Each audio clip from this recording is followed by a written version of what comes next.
ระบบการเงินโลกและวิธีเอาตัวรอดจากเกมการเงินขาทาส EP 30 เป็นหยังราคาค้ำของแต่ละประเทศจึงแตกต่างกัน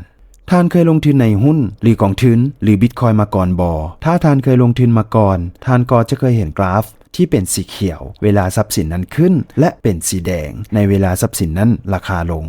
ในเวลาขาลงนี่ละที่คนส่วนใหญ่จิตอ่อนจะขายทรัพย์สินของตนเองทิ่มแบบบ่มีกำไรหรือขาดทุนเส้นเดียวกันคิดว่าหลายๆคนคือจะเคยฝากเงินกับธนาคารมาแล้วมันบ่ท่านเคยเห็นดอกเบี้ยธนาคารติดลบเป็นสีแดงบ่คำตอบน่าจะเป็นบ่หลายกว่าเพราะดอกเบี้ยที่ธนาคารมอบให้ผู้ฝากเงินจะเป็นสีขาวเสมอจะบ่ลงติดลบเป็นสีแดงเลยย้อนอย่างฮู้บ่ก็ย้อนชนชั้นปกครองได้สร้างตัวเลขนี้เพื่อมอบให้คนส่วนหลายให้มีความภาคภูมิใจและยินดีที่จะกอดเงินสดไว้โดยมีผลตอบแทนที่เป็นอัตราดอกเบี้ยนั่นเองหากชนชั้นปกครองบ่สามารถเฮ็ดให้คนส่วนใหญ่ยินดีกอดทรัพย์สินเงินสดที่เฮ็ดให้ตนทุกข์ลงนั้นไว้ได้ก็จะส่งผลให้พวกเขาบ่สามารถดำเนินระบบการพิมพ์เงินเพิ่มเพื่อทำลายความร่ำรวยในเวลาของคนส่วนใหญ่ได้และจะส่งผลสะท้อนถึงระบบการปกครองในที่สุดฉะนั้นพวกเขาจึงเฮ็ดทุกวิธีทางเพื่อให้คนส่วนใหญ่พอใจและยินดีที่จะทุกข์จนลง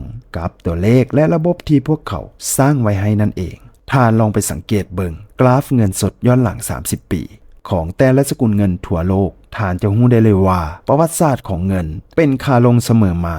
ด้วยเหตุผลนี้พวกเขาจึงรู้สึกว่าได้ใช้เงินสดหลายขึ้นกว่าเก่าในการซื้อคำในน้ำหนักเท่าเดิมหรือที่ตลาดเอิ้นกันว่าราคาคำเพิ่มขึ้นนั่นเอง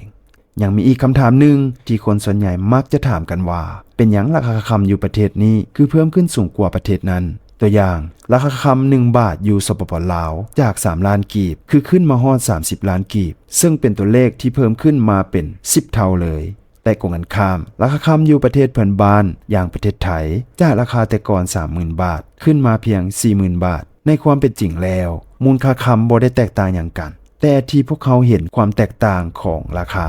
และการปรับตัวเพิ่มขึ้นของราคานั้นเป็นย้อนพวกเขาเบิ่งราคาคำผ่านเลนเงินสดที่แตกต่างกันเลยเฮ็ดให้พวกเขาเห็นความแตกต่างทางด้านราคาระหว่างเลนเงินสดสกุลเงินกีบและเลนเงินสดสกุลเงินบาทแตกต่างกันนั่นเองหรือจะว่าอีกแบบหนึ่งก็ย้อนว่าเงินกีบลาวมีอัตราเงินเฟ้อในระยะผ่านมา